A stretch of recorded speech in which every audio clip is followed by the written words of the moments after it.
Excellent. Let me see if it's time for us to get started. I think that maybe we do have enough people on board to take roll and see about moving forward. Would there be any objection? I believe that our agenda calls for roll to be taken first. I'm going to pull up that agenda and make sure we've got that right. It is item number 1. Fantastic. Which makes sense. All right. Christina Vanarelli. Here. Kim Bartleson.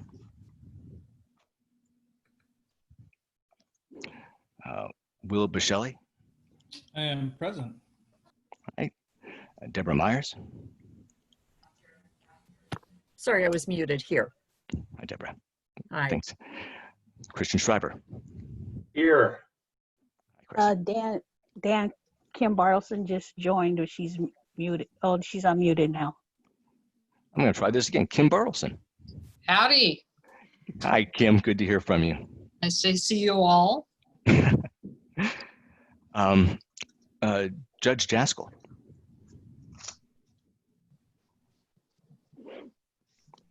I'll put an asterisk for the time being. Justice Murray. Here. Good afternoon, sir. Hi.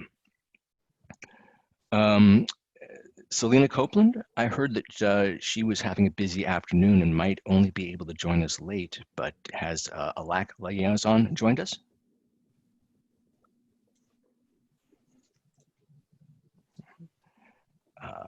Bonnie Huff.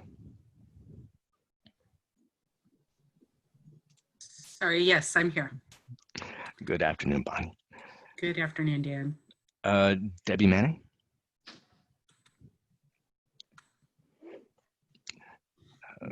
Chris Iglesias, our Board of Trustee liaisons. And State Bar staff present is, I don't believe that Dwan is here today, but I'll be corrected if she is. Dan Pasamanik is here. Elizabeth Hahn. Present. Christine Holmes. Here. Crystal Bundang. Here. Brady Dewar. I don't think I was expecting to hear from him today. We do have quorum. We have 4 voting members. I'm sorry, 5 voting members. And I wonder if there's anyone else from the public who wishes to identify themselves at this time. There's Stephanie Hafner. Yeah, Stephanie Hafner's here. Hi, Stephanie. Hello. And you're here with the Legal Aid of Marin, is that right? Yes, with Legal Aid of Marin. Thank you. Excellent. Anybody else? Great. We do have quorum, and I believe we're ready to move forward. And are you going to do the Zoom stuff? Would you do me the honor of that, please? Okay. Thank you. Sorry, I'm a little hoarse, people. Welcome, committee members, liaisons, and members of the public to the Legal Services Trust Fund Partnership Grants Committee meeting. We will begin shortly. We are using Zoom with a goal to foster a more inclusive environment and effective meeting. If you would like to make a comment during the meeting, please type "I have a comment" or "I have a question" in the chat, and a message will be sent to the host. You can also use the raise hand feature.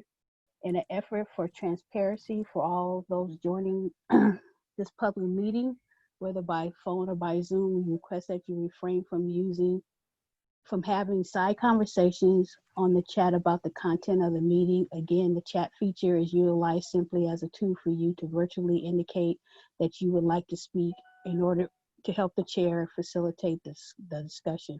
This meeting is being recorded and will be posted on the State Bar's website. if you're joining by phone, sorry, I'm trying to add Lisa Jaskell, Judge Jaskell. I got it. Go ahead, Kim. Thank you. For those using Zoom on the computer, when on mute, hold down the space bar and you'll be temporarily unmuted. If you use your phone to dial into the meeting, please make sure your computer microphone is on mute to avoid audio feedback.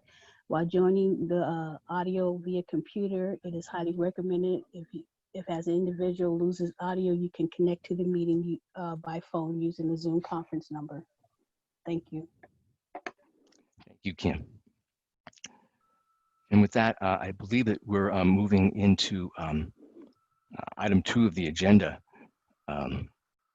Madam Chair, would you like to make a call for public comment? Yes, I would. Are there any members of the public in attendance who would like to be heard?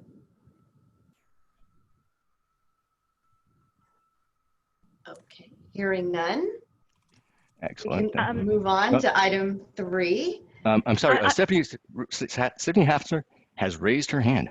Oh, okay.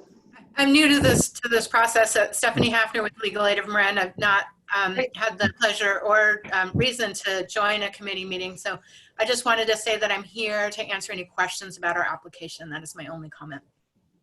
Great. Thank you, Stephanie. Oh, and this is Lisa Jaskell. I just joined the meeting. Sorry, I'm late. No worries, Lisa. Thank you. We got you. For letting us know. I'm replacing your asterisk with a solid yes. Thank you. And I see Brady there. Oh, has Brady joined as well?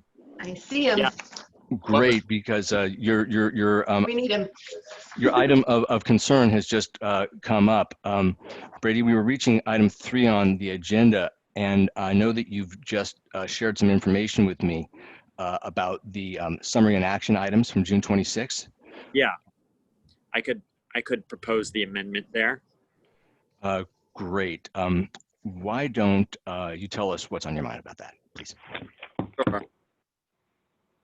Let me find what I sent you. Yeah, I have a copy of it here too. So you were talking about item 4A. Sure. And where- this was on the issue. I discussed it back in June of whether expungement-related activities qualify as assistance in civil litigation. And this is something we've looked at over the course of the month, really. And it is an area, unlike parole, which is pretty clearly civil, it's an area where there's a real lack of clarity. And because of that, there are some certainly would be risks, and it could be subject to challenge to fund that sort of work, at least absent changes to our RFP, changes to the codification process in terms of formally delineating what is exactly civil and criminal. However, the summary and action items as written says that I reached a conclusion that the State Budget Act requires that they not be used for expungement. And I think that if I didn't indeed say that, it's a bit more inclusive than that. So my proposal was to, I certainly don't want to memorialize legal advice that I don't stand by. So rather than saying the first 2 sentences, Assistant General Counsel Brady Dewar reported on research following a question raised at the May 22nd committee meeting whether services related to expungement could be funded with partnership grants. This analysis determined that the State Budget Act and existing approved policy require partnership grants to be used for assistance with civil litigation, and that expungement was considered to be a criminal proceeding. His recommendation was therefore that partnership grant funds not be used to support expungement services pending further instructions or other changes. I would replace all of that with Assistant General Counsel Brady Dewar discussed open questions regarding whether services related to expungement can be considered assistance with civil litigation and therefore be can be funded with partnership grants. Due to the lack of clarity on this issue and associated risks, he advised that projects should not seek to use funds on expungement-related services. And then the paragraph would go on as it does. Staff reported that 4 organizations had requested 2021 partnership grant funding for projects referencing expungement services. All 4 projects have been or will be advised to revise their proposals to clarify that partnership grant funds will not be used to support those services. I hope that I've been sharing that information on the screen. I'm going to pull it aside now. And I just forgot to put my name in on proposed replacement language. I think that was the only edit I noticed as I read through. All right. So with that amendment, that change to the proposed summary notes as circulated, are there other concerns or questions regarding them from members of the committee? Or maybe we could have a motion to have them approved as amended? Dan, this is Chris. Sorry, I didn't raise my hand. Can you put the language back up, the enabling language about the use of these funds for civil litigation only? Sorry if that's just... Let me see if I've... when you say enabling language, are you talking about from the Budget Act or from what Brady was just sharing? Yeah, just from what Brady was just sharing. Here you are.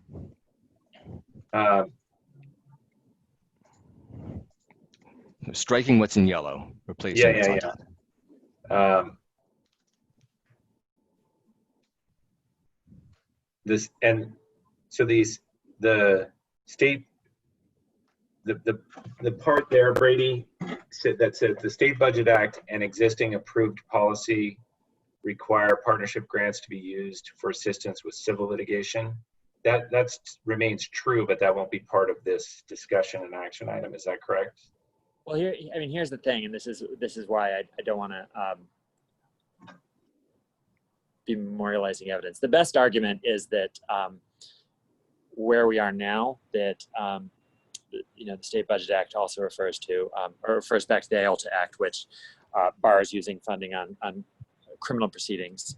The best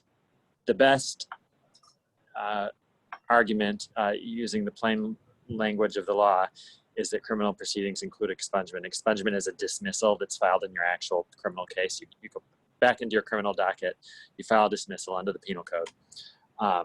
It's a criminal proceeding.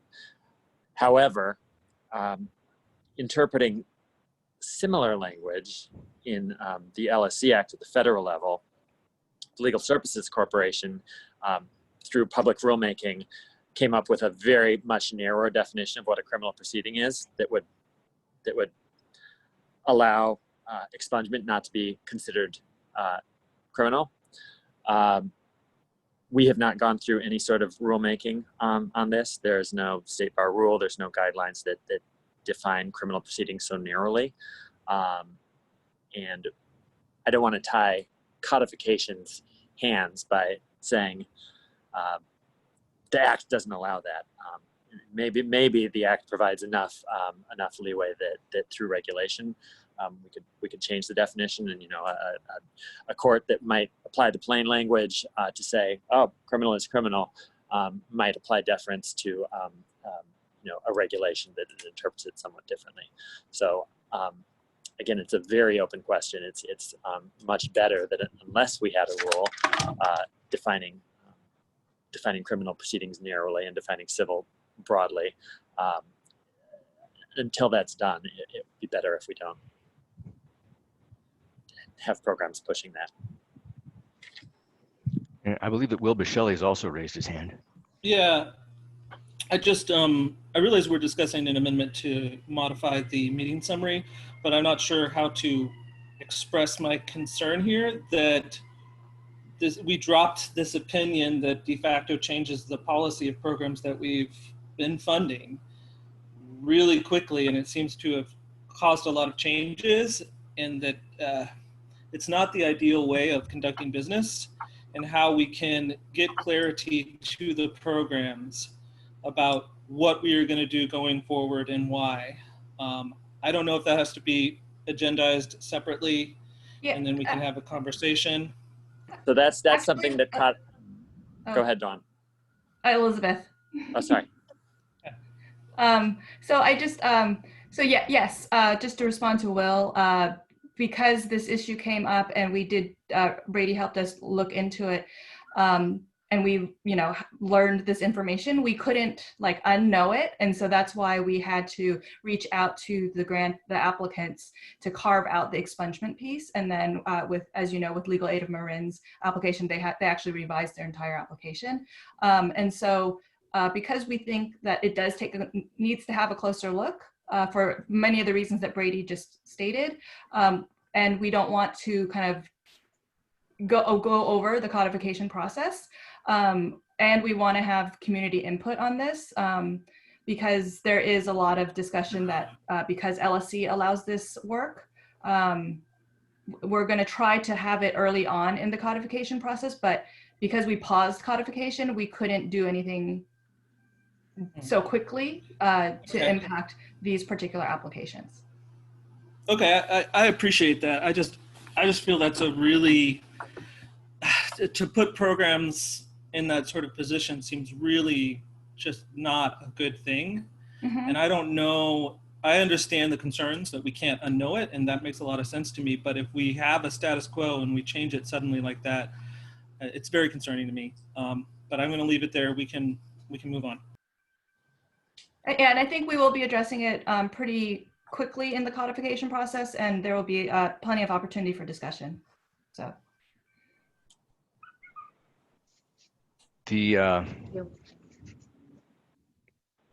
Were there other questions or concerns with regard to the June 26th meeting minutes or this process generally?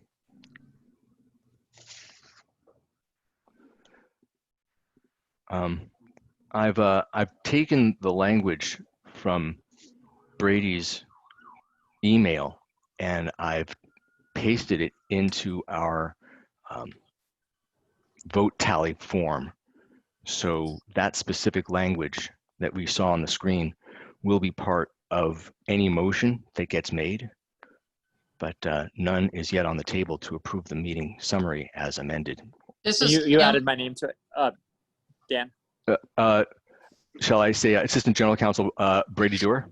Yeah. There we go. BRADYDEWAR. Done. This is Kim. I move for approval with the amendment. Thank you. Is there a second? I'll second. that. Nope. Will could second it. Great. I'll take a roll call vote. Christina Vanarelli? Yes. Kim Bartleson? Yes. Will Bichelli?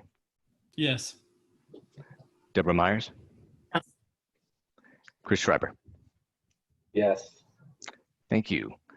The meeting minutes have been approved as amended. Ooh, don't want to get rid of that altogether, though.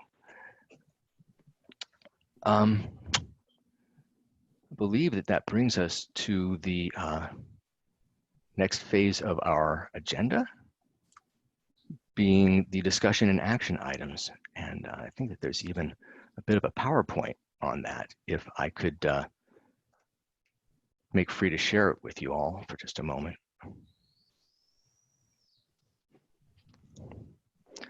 I'm using a brand new laptop borrowed from the State Bar. It's very exciting. It's a huge step up for me from what I've been using for the last 4 months. And it's working great, except every so often it does something really weird and inexplicable. So my PowerPoint is actually now more of a, it's not a PowerPoint, it's just some sort of like static document. PowerPoint won't open this particular document, but we've got everything on it. And we're all the way up to item 4 of our agenda. Reviewing and discussing the 2021 grant applications. I don't know how much we need to talk right now about the eligibility criteria, but you know that the goal of these grants is to support new services, to sustain services that are serving underserved populations to provide assistance with self-represented litigants, to self-represented litigants. We've gone through a cycle of application revisions, and you know that Legal Aid of Marin has provided us with a whole new proposal. It's a proposal for services that have been funded with partnership grant funds in the past. And I don't know if Christine or any member of her team wants to share with us a few words about what this new project looks like. Dan, can you explain why they did that? They had a project that was focused substantially on assisting people with fines and fees arising from civil infractions. And the civil infraction question raised just the same issues as the expungement question. For some of the other projects, expungement was something not primary. They could carve out that piece and still sustain the rest of the project. But for Legal Aid of Marin, that project really, this went to the heart of that project.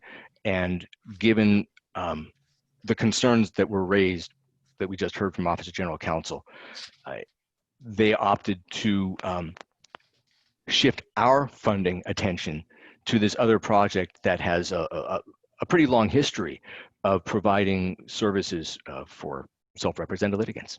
Thank you. Christine, Christine's team took a look at this. Christine Holmes, would you share with us just a couple words about what this project looks like now? Sure. The new project is for a remote mandatory settlement conference for homelessness prevention. And they will be working with Marin Superior Court regarding the unlawful detainer settlement conference program. And in response to COVID, they're looking at ways that they can do this remotely, getting IT consultant to help them find the best platform in order to do this project. And it's coming in at the same $80,000 amount, I think, as they were requesting previously. And they're putting in, I think, something in the neighborhood of $30,000 of their own funding. Let me ask you, did your team have any particular concerns about this project? I think one of the concerns was just whether work was going to be happening. So I'm sorry, not work, but serving clients was going to be happening during Q1 and Q2, or if it was just ramping up until Q3. So we reached back out to Legal Aid of Marin, who let us know that they will be serving clients in Q1 and Q2 in whatever capacity that they're able to. The court is not able to do these conferences right now, and you know, as with all the other projects, it's not entirely clear at this point what's going to be available, but they will be responding along with the courts to what's happening in Q1 and Q2. Yeah, I was on that team as well, and I can expand a little bit if we want to, and then maybe allow Stephanie a little public comment. So all of those updates were excellent, and I think that summarizes my concern. And the only thing that was left was a sort of procedural concern that those assurances were done over email and to my knowledge have not yet been incorporated into the application so that we all have a common understanding. I still hope they are able to do the IT part of it much quicker than they've expressed in their application. But that I'm happy with the program and what they presented thus far. It was just that procedural point of making sure that we're on the same page in terms of services being provided in Q1 and Q2, and that has been memorialized in some way so that we can rely upon it. Done. So that sounds great. Stephanie, would you have any comments about that? Sure. So thank you all for considering our completely revised application, and thank you to the committee for considering the circumstances of it. We would agree that kind of being faced with a late rule change was something that we really wrestled with, how to handle it. And how that would impact, which way we went, how that would impact our capacity to provide essential legal services in Marin right now. But we concluded that it was not worth taking a chance to argue with you over the procedure when we knew that there would be a need, a very serious and growing need around housing legal services, and that we have this existing project with the courts that actually has been recognized as a model by the Judicial Council in its pre-pandemic form. So we'll be adapting the project to the COVID environment and using a technical consultant to help us with best practices for clients to, or for not for clients, for litigants to meet with volunteer attorneys and also meet with a neutral officer. And then we'll be engaging with the court and the landlord's bar on best practices as well.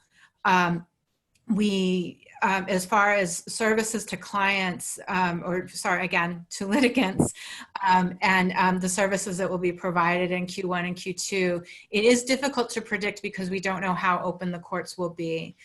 So our response to that is, if the courts are open, mandatory settlement conferences will be happening, and we will be providing services to those litigants. And the other thing that we'll be doing is planning with the courts, including any engagement as early in the process as possible for parties to get together and talk with each other, because if people with housing needs at this time, as early as we can get in there, that's going to be the best opportunity for a good outcome for landlords and tenants at this time. So, and I'm here to answer any questions. That's just kind of what I would say about our application. Thank you. Were there any questions? I really do appreciate, Stephanie, your organization's agility in being able to respond to these fast-moving events.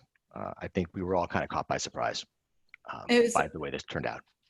It's a testament also to the courts. They were very motivated and interested to work in partnership with Legal Aid of Marin on this for the benefit of the community. So appreciate everybody's efforts on it. Is Judge Chernus still on the bench? Judge Chernus is still on the bench, and the presiding judge is Andrew Sweet. And so we spoke with Judge Sweet and the deputy presiding judge over a weekend to do our thinking on this. So.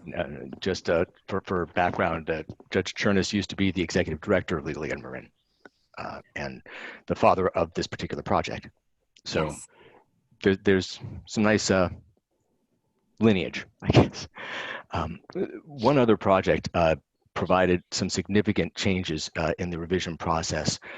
Inland County Legal Services had received a lot of attention for a very large request, essentially $300,000 request that included a lot of components that went beyond the specific assistance to self-represented litigants that were at the courthouse that had been anticipated by this committee. So when we asked them to reconsider around a $94,000 grant, they came back assuming essentially all the rest of the expenses. They carved out everything but a little bit of staff time for work at the courthouse for an attorney and a paralegal, and they said they'll cover the rest of it, and provided a glowing letter of support from their court. So the request went down very substantially, although the project didn't change very much. Were there any other questions about where what happened through the revision process, or shall we speak about the status of the funding recommendations, which are actually a little bit more fluid than they usually are at this stage of the game? I have not had the chance to share with many of you, but we have finally learned that the estimated amount available for distribution was a little bit optimistic. And in fact is more like oh,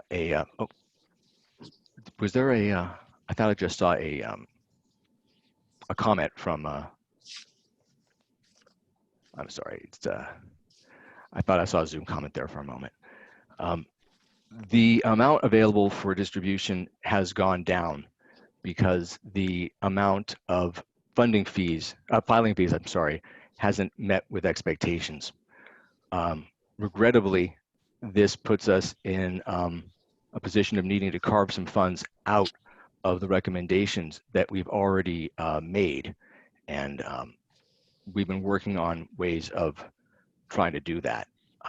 So I'm looking for my spreadsheet on that. If you'll give me just a moment, I've got a few of these open, but I'm going to stop sharing my screen and find the document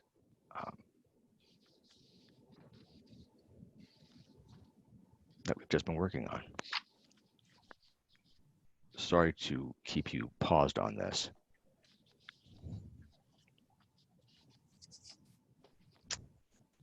Boy, let's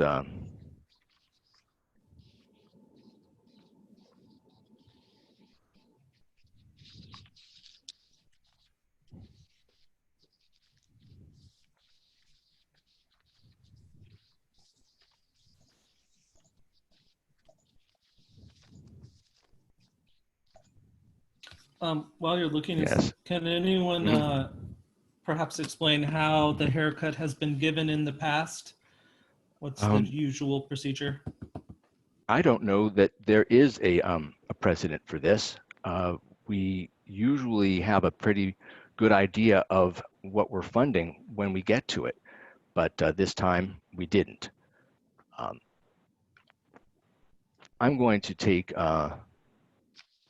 Dan, one thing I'd say that we've done in the past when there's been a slight differential just is at least my recollection is that we've tended to just do an across the board sort of equal percentage cut and or increase. Yes. I don't know what are the numbers difference at this So point? I think I've got what we're looking for now. Let me share my screen again. And again, I'm sorry for that delay. Gotta find the right one. Here we go. We're currently $46,590 in the red. 46,000 is a fairly good amount of money, and especially when a lot of our grants are in the $50,000 to $80,000 range. Staff did look at various ways of recommending changes, but we ultimately didn't feel comfortable doing more than sort of recommending broad suggestions and asking the committee to help us with this challenge. One consideration that we wanted to propose is that as you look through these recommended grant amounts, and the red number here is what we came up with on the 26th. It's the same as the number in black next to it, but as we change this, we'll be able to keep a running total of what we're actually paying out. Everything is in the, yes. I can't see your screen. Can anybody else see it? Oh, it says my screen sharing is paused. So let me share it again. That was weird. Share. It says my screen sharing is paused. I wonder why that would be. Dan, should I share my screen? I have a copy of it as well. Yes, thank you. That's disappointing. Crystal could drive. So far, everything was fine. And then when I actually wanted to do something interesting, it paused me. Okay, This is can everyone see exactly the what we were screen looking now? at. Thank you. And thank you for letting me know that that wasn't happening. As you can see, the numbers from June 26th are all in the 5-digit range with one exception. We have a few at $100,000 and one at $117,000. That's pretty much our outlier. And that's for the Legal Aid Foundation of Santa Barbara County's Legal Resource Center partnership. We're about a third of that budget, actually, even at $117,000. It's a fairly substantial ongoing project for them.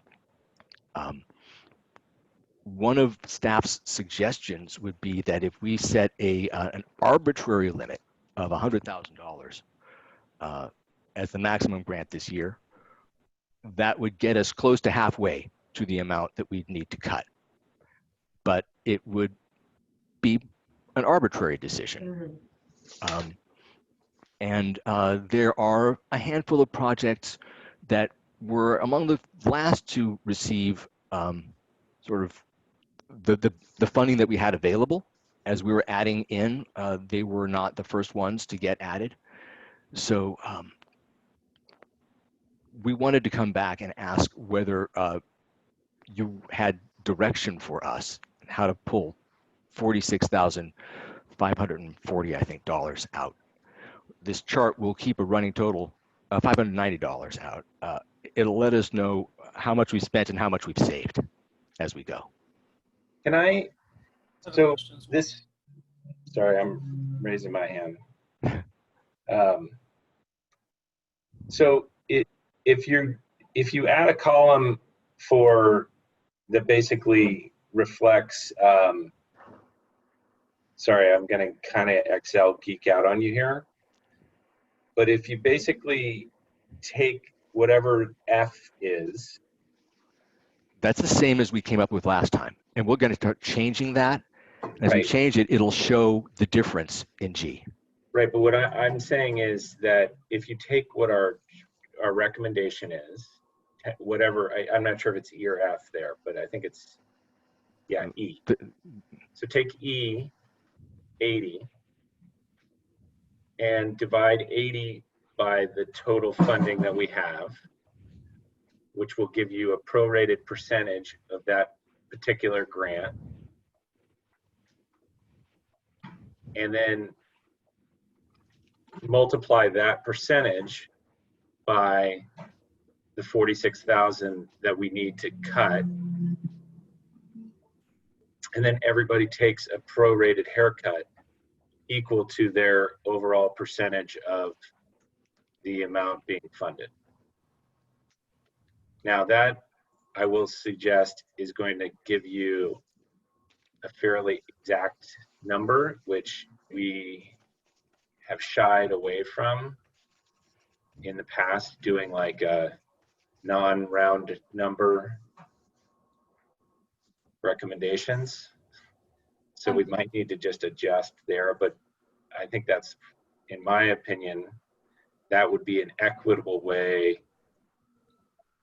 to share the burden of the $46,000. I have one wrench to throw into that.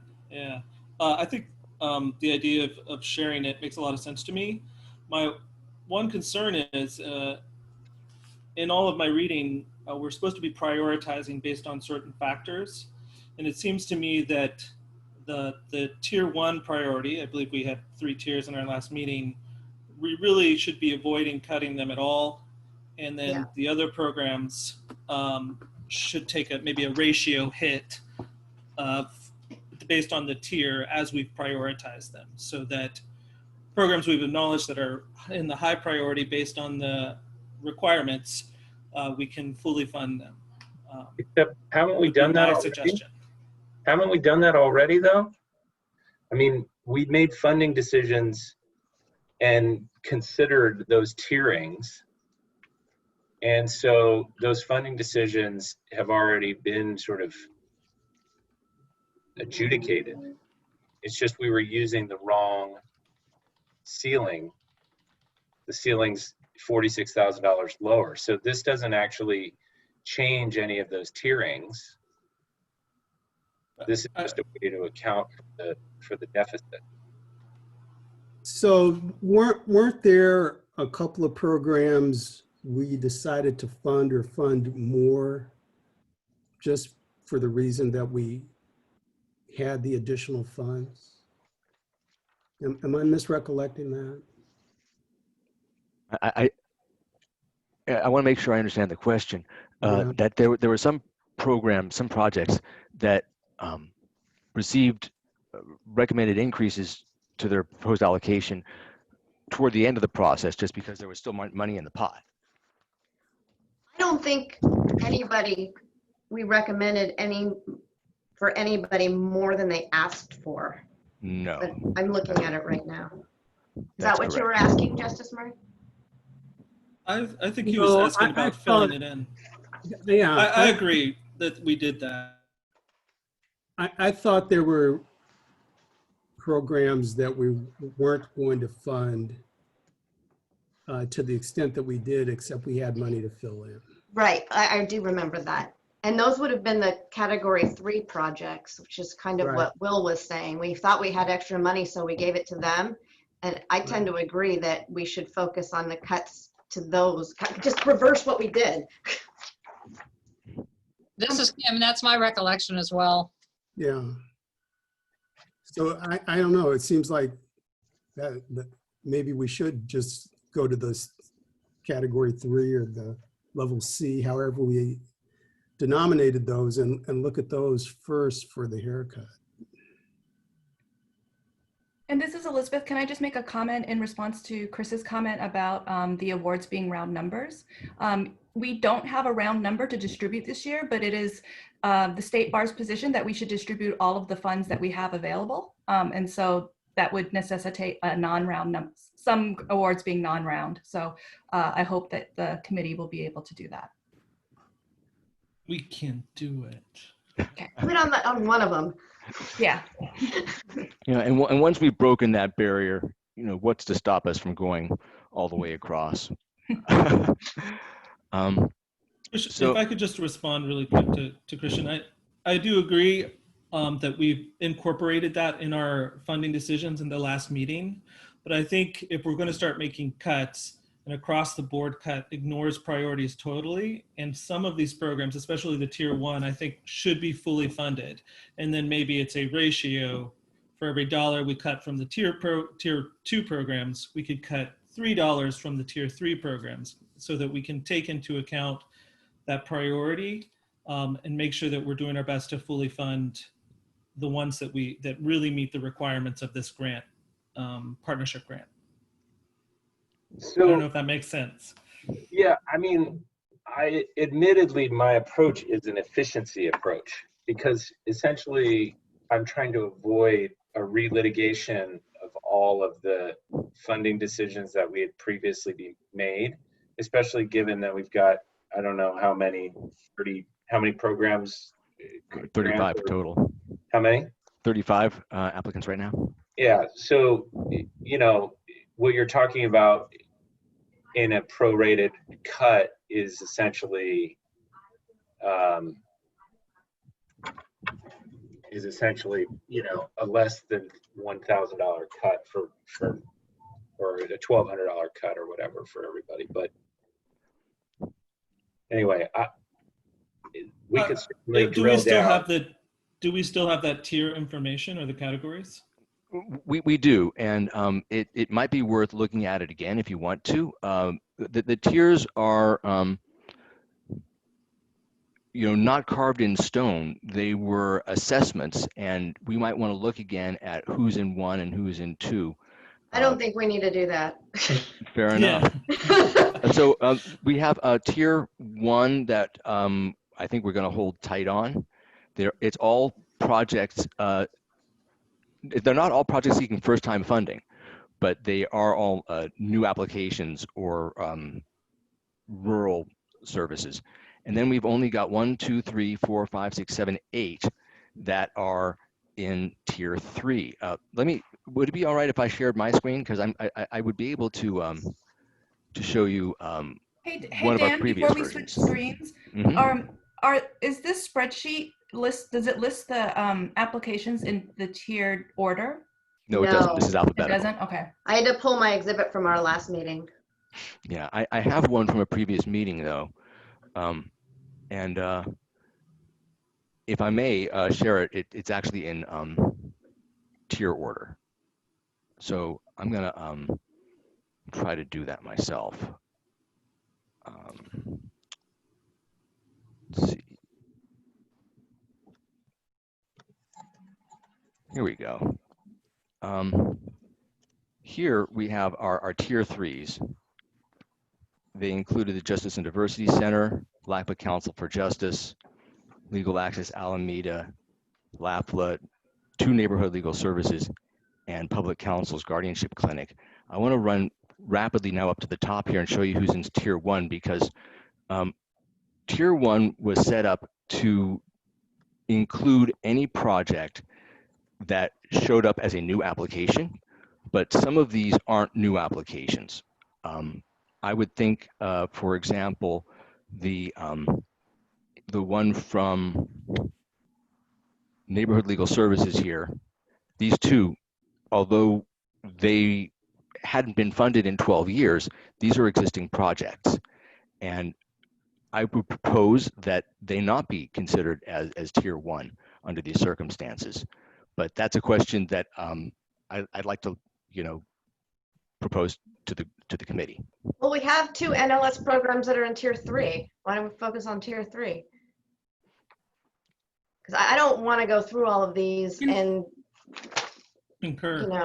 talk about why we gave them priority. We're going to be here till tomorrow if we do that.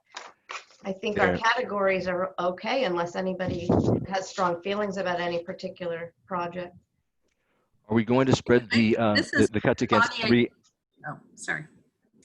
I do want to say that we have traditionally just cut. I mean, this would be basically $1,000. If you even did just a straight cut, it would be $1,000 basically for every program, or some sort of percentage. But I think for many, given the uncertainty that many of these programs are facing any rate about how they'll be operating and what things are happening and what our carryover is going to be, whatever, that may be just another way to consider it. But I'll just say historically, that's how the committee's considered it, rather than having to reconsider decisions in depth. I'm actually okay with that. But the other option, the other option is the percentage cut that Chris also suggested. So I think, rather than, it's just a thought at this point. Well, it sounds like the 2 proposals are either a pro rata percentage cut across the board for everybody, or picking out projects to protect and then essentially doing the same thing with everybody else. So under Bonnie's idea, the tier 1s would get the same amount of cut as everybody else, but it'd only be $1,000 or a little bit more, basically. We got 35 projects, yeah. 46,000 to make up. Some of these are really small requests. $25,000 will have a smaller cut than the $80,000, but yeah. I thought Bonnie was suggesting that we just take the total amount of cut and apply it equally to all the programs. $46,000 divided by 35? 35, yeah. Correct. Is that right? Is that what you were saying, Bonnie? I'm saying that is how the committee has traditionally handled this, rather than try to reconsider all the decisions that have been made in the past. Right. Given that it isn't a huge cut. I mean, I think if you were looking at, an F where you said, you're going to get rid of a program. And as I say, the challenge this year too is all the uncertainty, but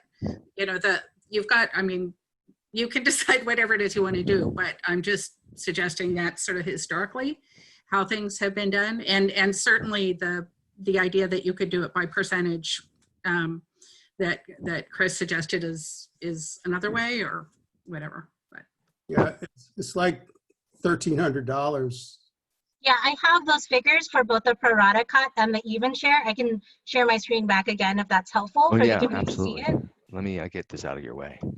Thank you. Thank you, Crystal. So these are the two differences in cut amounts.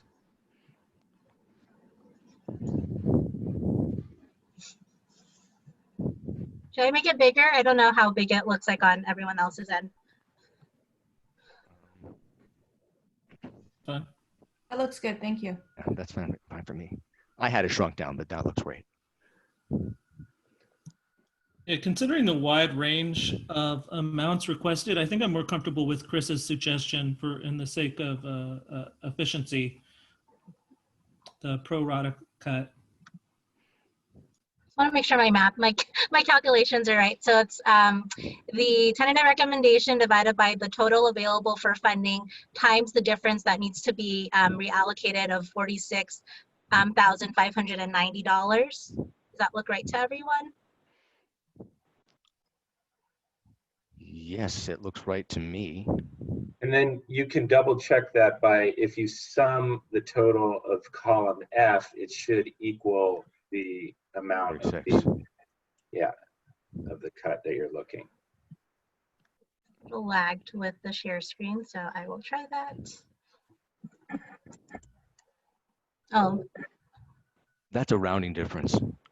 Oh, 47. No, that's not right. That's too high. Well, it's wrong. 46, right? Yeah. 46,590. 2423 410. Oh, because this goes with no.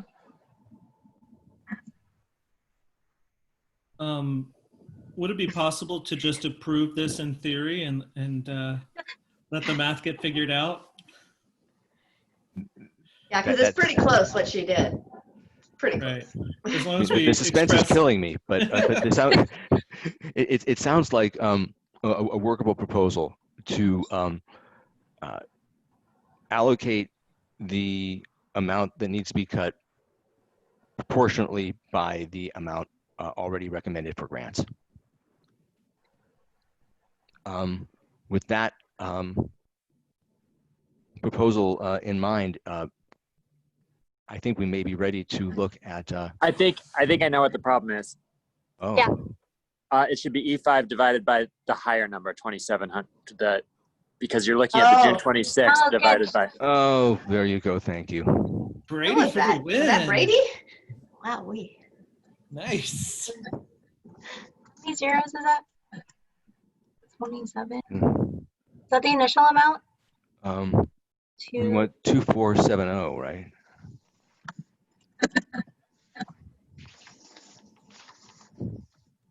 Yeah, 2470.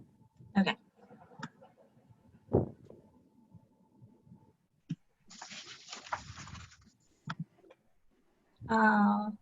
I will work on this. Yeah. No worries. There's performance under pressure. It's not fair, but I think that it's a very equitable approach, and from a staff perspective, apart from the fact that we'll be looking at a lot of decimal unit numbers, this is a very clean way of approaching it, an easy story to tell. Thank you for coming up with a plan we can make work.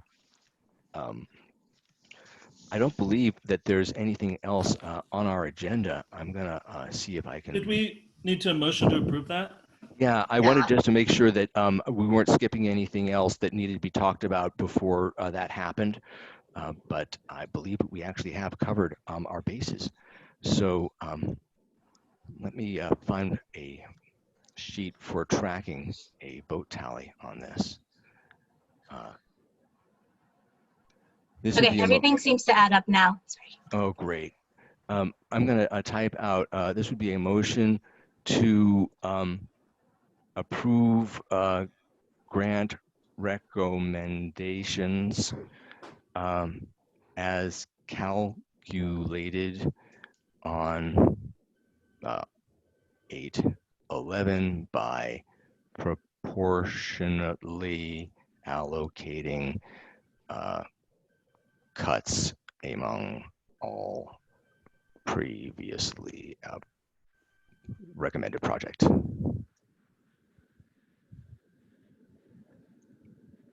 So that's to approve grant recommendations as calculated on August 11th by proportionally allocating cuts among all previously recommended projects. Is that motion a fair statement of where the committee stands? Yes. So moved. I think that was Chris. Thank you. And that was Kim? It was. Thank you. By roll call vote, please. Christina Vanarelli? Yes. Great. Kim Bartleson? Yes. Will Bishelli? Yes. Deborah Myers? Yes. And Christian Schreiber? Yes. Thank you. The motion passes unanimously. We have no further matter on our agenda today. Were there any comments on anything that went before that we didn't get to previously, or something we need to make sure we cover next time? I really hope not, because I think we put you guys through a lot. I just want to take a second and thank again Elizabeth and Christine and Crystal for totally being my right hand, sort of Shiva-like at this point, because I have lots of right hands, but it couldn't have happened without everybody helping me, especially coming back from vacation. Thank you all for your great thoughts and fast work today. We're done an hour early, and I think that we're ready to adjourn. Have a good one, everybody. I won't be on Zoom Friday. I have a conflicting meeting that starts at 10 until 3, so I'll miss you. Thank you. Thank Thanks you. all. Thank you, Bye, everybody. everybody. Thanks everybody on staff. Thank you. Yeah, knocked it out. And Deanna, whenever we have a conversation about the definition of civil legal services, I definitely want to know. I don't know if that's just going to be in the committee that handles the rules, or if we're going to get to address it.